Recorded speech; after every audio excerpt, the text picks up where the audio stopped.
Marion Sigaud, Voltaire est à la mode. 2000 exemplaires vendus en quelques jours, 20 000 exemplaires édités de son traité sur la tolérance. Voltaire, c'est l'icône de la République. C'est un antidote au crime contre la liberté de l'esprit. Et après les attentats de janvier, cela prend bien évidemment une signification toute particulière. Vous ne partagez pas ce point de vue? Ah si, je trouve que c'est très illustrateur de ce qui se passe. Ici, Voltaire comme défenseur de la République, si c'est ça la République, bravo, bravo, la République a raison de se réclamer de Voltaire. Ce qui est dramatique, c'est pour les gens qui aiment la vérité, qui aiment la vraie liberté d'expression, parce que là, c'est vraiment l'ennemi en marche. Je ne connais rien de plus mensonger et de plus manipulateur que le traité de la tolérance. C'est une honte. Le traité de la tolérance, je ne sais pas si ça ouvre le traité ou un de ses chapitres, mais il dit à propos de l'affaire Calas, le meurtre de Jean Calas à Toulouse le X mars 1762. Il n'y a pas eu de meurtre de Jean Calas ce jour-là. Il y a eu une exécution capitale en bonne et due forme à la suite d'un procès qui s'est déroulé selon la procédure en vigueur à l'époque. Il n'y a pas eu de meurtre. Alors commencer un traité de la tolérance en accusant des juges qui ont jugé en leur âme et conscience et en fonction de la loi qui était à leur disposition à l'époque, les traités d'assassins, on appelle ça faire de l'apologie de la tolérance. C'est un véritable appel au meurtre. Enfin, c'est monstrueux. C'est monstrueux. Voltaire était un menteur. Tout ce qu'on croit savoir du XVIIIe siècle, quand on le sait par l'intermédiaire de Voltaire, il faut savoir que c'est faux. Parce que Voltaire était là pour faire de la propagande antichrétienne, de la propagande antipopulaire. Voltaire détestait copieusement, il le dit tout le temps, deux choses, le peuple en général et le peuple français en particulier. Voilà. Et c'est un modèle de la République, c'est grave. Vous avez écrit un ouvrage intitulé « Voltaire, une imposture au service des puissants ». Le 10 décembre 1944, à l'issue de la Seconde Guerre mondiale, à la Sorbonne, Paul Valéry fait de Voltaire le combattant contre le fanatisme religieux et l'obscurantisme. Ça veut donc dire que, au-delà des écrits de Voltaire, sa personnalité incarne aujourd'hui la liberté d'expression. Ah, la liberté d'expression, la sienne, oui, la liberté d'expression de ceux qui pensent comme lui. Voltaire a mené toute sa vie et jusqu'à la mort un combat acharné contre Élie Fréron, qui était un critique littéraire, qui était donc un journaliste, qui avait un journal qui s'appelait L'Année littéraire. Élie Fréron s'est permis, parce que c'était son métier et qu'il avait l'autorisation de le faire, des critiques littéraires, jamais sur le fond, toujours sur la forme, des écrits de Voltaire, qui lui a voué jusqu'à la mort une haine absolument féroce. Il a réussi, parce qu'il avait le bras long, plusieurs fois à le faire interner, à le faire interdire, à faire interdire son journal. C'était ça la liberté d'expression. On avait le droit de tout dire, sauf ce qui déplaisait à Voltaire. C'est ça la liberté d'expression chère à Voltaire. Il n'y a jamais eu de liberté d'expression pour Voltaire. Il y a quand même cette phrase sur la liberté d'expression qui a été transportée depuis 300 ans et qui est la phrase qui fonde l'idée que Voltaire plaide pour le respect des croyances et l'esprit de tolérance entre tous les hommes. C'est-à-dire, je ne suis pas d'accord avec ce que vous dites et je me battrai pas. Il n'a jamais dit ça. Il n'a jamais dit ça. On ne peut pas faire croire des choses pareilles. Voltaire, non seulement n'a jamais dit ça, mais il a fait exactement l'inverse. Voltaire, je n'ai pas la liste de tous les gens qu'il a fait embastiller pour leurs écrits, mais on peut citer quelques noms. Il y a eu Élie Fréron, il y a eu La Baumelle, il y a eu, alors, là, dans l'affaire Lefranc de Pompignan, il n'y a pas eu embastillement. Parce que Lefranc de Pompignan était quand même un académicien, un monsieur qui a été reçu à l'Académie pour la beauté de sa production littéraire, alors que Voltaire, lui, a été reçu à l'Académie pour autre chose que la beauté de sa production littéraire. Tout le monde s'en gaussait. Et il a été reçu parce que c'était politique de le recevoir. Mais Lefranc de Pompignan, le jour de son discours à l'Académie, a rendu un hommage appuyé à Maupertuis que Voltaire détestait copieusement parce qu'il en était jaloux. Maupertuis était mort dans des conditions proches de la folie. Je veux dire, il avait été harcelé par la méchanceté de Voltaire. C'était vraiment épouvantable. Et le jour où Lefranc de Pompignan est arrivé à l'Académie pour occuper le siège de Maupertuis, il a rendu un hommage appuyé à Maupertuis et il a émis une critique très justifiée, très joliment tournée, dans toutes les règles du savoir-vivre et des bonnes manières, une critique des Lumières en général et du tortionnaire de Maupertuis en particulier, mais dans toutes les règles de la bienséance et de la civilité. Et Voltaire a réussi, par la méchanceté de ses libelles et par ses campagnes de calomnie, à le faire chasser de Paris. C'est-à-dire qu'il n'a pas été chassé de Paris, le malheureux Lefranc de Pompignan. Ni lui ni sa femme ne pouvaient mettre le pied dans la rue sans être l'objet de quolibets, que les gens se passaient de la main à la main de toutes les horreurs que Voltaire racontait sur eux. Donc la liberté d'expression, sauf quand on n'était pas d'accord avec lui. Et pour être d'accord avec lui, il fallait vraiment être un riche riche capitaliste, ennemi de la France, ennemi des Français, ennemi de la religion en général et du catholicisme en particulier. Bon, si on ne s'en tient pas au Lagarde et Michard, on peut considérer qu'effectivement, on sait maintenant que Voltaire aimait le progrès et la raison, mais qu'il aimait aussi l'argent et la gloire. Est-ce que pour autant, on peut dire qu'il était au service des puissants? Il ne s'est pas plutôt servi des puissants pour son œuvre? Bah, c'est un peu les deux. Il était quand même... oui, les deux. Oui, il était au service des puissants et il s'est servi c'est-à-dire qu'il s'est servi des puissants pour monter. C'est-à-dire que Voltaire a été assez habile pour faire de l'argent en quelques coups à la limite de l'honnêteté. Et ensuite, comme il était suffisamment riche, il prêtait de l'argent aux nobles qui étaient toujours en quête de se faire de nouvelles dettes. Hein. Vous prenez le prince de Conti, le maréchal-duc de Richelieu, le prince de Conti, j'exagère peut-être, en tout cas le maréchal-duc de Richelieu, c'est clair, ce sont des gens qui, vivant sur un grand pied, couraient toujours après de l'argent, et Voltaire en prêtait à tous ces gens-là. Et une fois qu'il leur avait prêté de l'argent, le prêt à intérêt était interdit, donc on leur donnait de l'argent, et en échange, on leur recevait une pension, une rente à vie. C'est comme ça qu'il était riche. Mais en fait, il les tenait, tous ces gens-là. Parce que Voltaire savait très bien, s'il y avait des retards dans le versement des pensions, il savait bien faire jouer la loi. Donc il était absolument féroce en affaires. Il était pensionné de toutes les têtes couronnées, des têtes couronnées, les têtes, importantes qui comptaient. Donc les riches, il les servait, mais il s'en servait. Hein.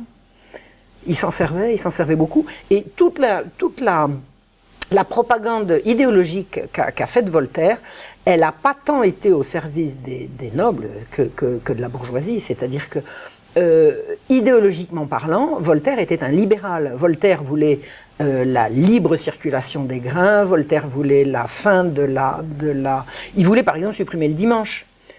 Voltaire estimait absolument inadmissible que la racaille s'arrête le dimanche. Pourquoi? Mais parce que ces gens-là, alors aller à la messe, il trouvait ça très bien, parce que lui, il fallait qu'il y ait de la religion pour les gens.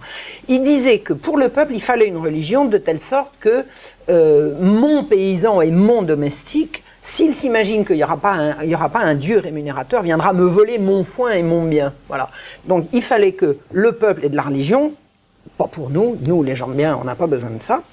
Il avait une haine et un mépris du peuple tel qu'il disait il faut que le dimanche, le peuple aille à la messe, ça les tient, et après au boulot. Au boulot. Sinon ils vont aller au cabaret, ils vont se disputer, et c'est dans l'encyclopédie. Lisez l'article dimanche de l'encyclopédie, c'est édifiant, c'est pas Voltaire qui l'a écrit, mais il faisait partie de cette idéologie-là. Tout ce que la religion fait pour adoucir la vie des gens, ça les ramollit et ça les pousse à la flemme. Il est l'auteur d'un dictionnaire philosophique en 1764, dont les versions actuelles sont des versions expurgées. On a retiré des termes comme femme, juif, parce que bien évidemment, on découvre un Voltaire qui était à la fois misogyne, sexiste, on a même dit homophobe, anti-juif, anticlérical. Alors, homophobe, je ne saurais le dire, je vais vous dire pourquoi. Parce qu'il y a ce qu'écrit Voltaire quand il écrit, par exemple, sur l'homosexualité, il va dénoncer et tout. Voilà, c'est un attentat infâme contre la nature, une abomination dégoûtante, une turpitude. Sauf pour ses petits camarades. Sauf pour ses petits camarades, le maréchal de Villars par exemple, sauf pour son cher ami l'abbé des Fontaines, du temps qu'il était bien avec lui, sauf pour l'infâme des Chauffour, qui lui n'était pas homosexuel, il était juste pédocriminel. Donc je ne peux pas dire qu'il l'aimait bien, mais en tout cas, il l'a réhabilité en disant que vraiment ce qu'on a fait subir à ce malheureux quoi, il avait juste violé des petits garçons, qu'est-ce que c'est quoi, bon c'est pas grave.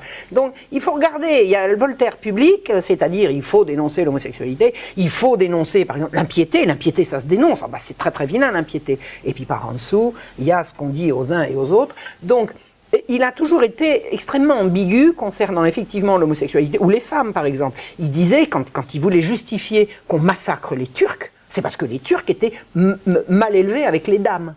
Alors, il va être misogyne d'un côté et il va être obséquieux avec les femmes de l'autre. Par contre, concernant les Juifs, alors il n'y a pas d'ambiguïté. C'est un antisémite racialiste effréné, déchaîné, un fou. Mais un fou. Et j'ai déjà lu des textes critiques vis-à-vis du judaïsme, écrits par des religieux, jamais racialistes. Alors que lui, c'est carrément une race dégénérée. Puisqu'il dit que les Juifs sont issus du croisement de chèvres et d'hommes et de boucs et de femmes. Mais il le dit. Il n'accuse pas les Juifs de zoophilie.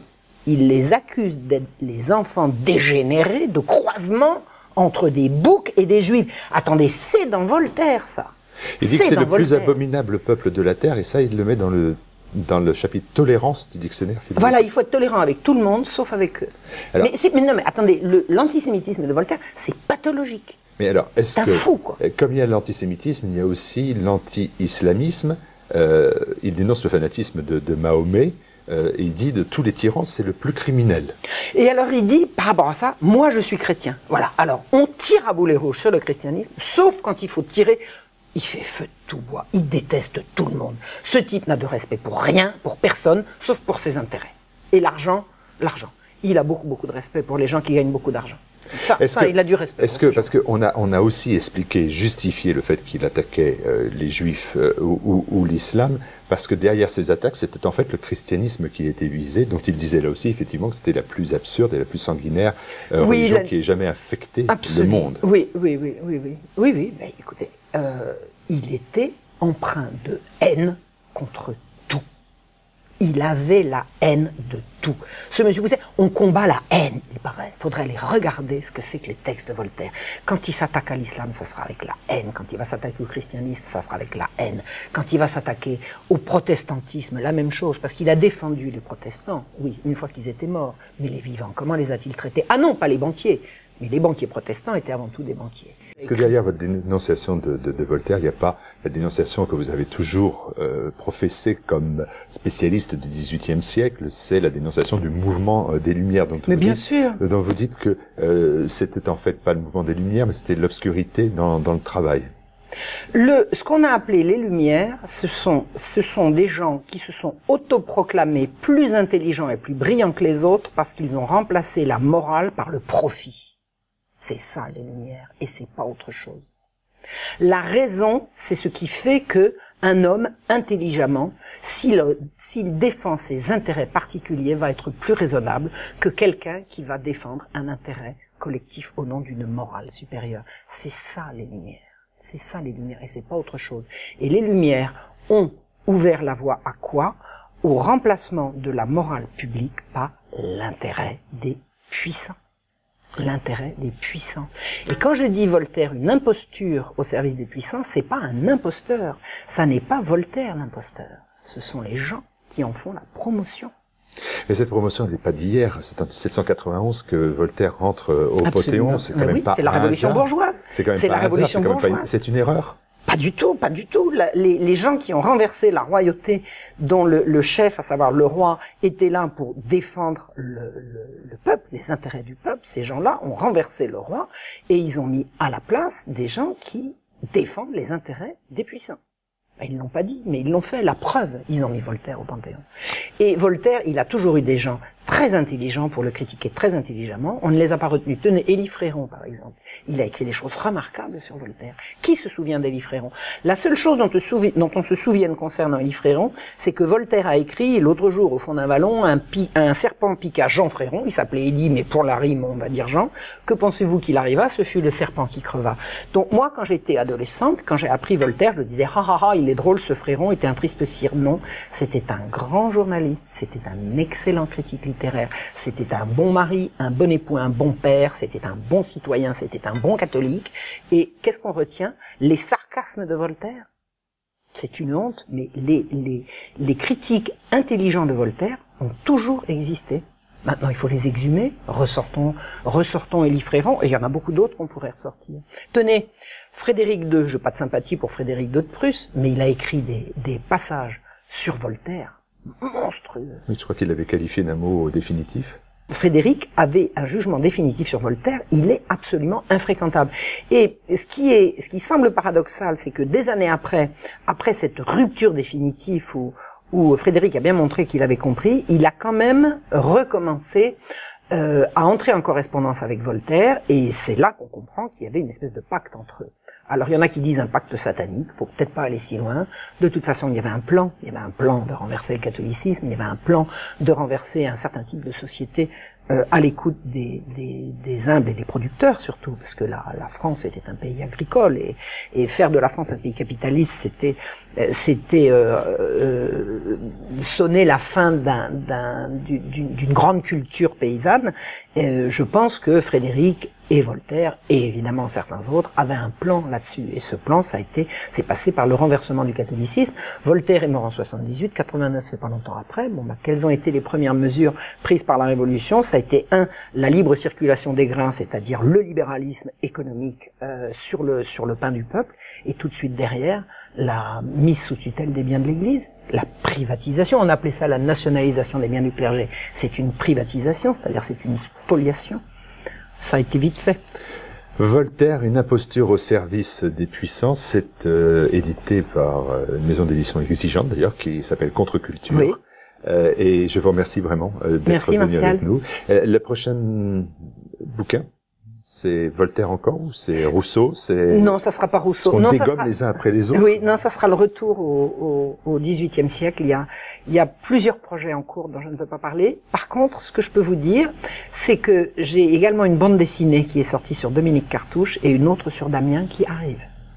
Merci Marion Segaud. Merci à vous.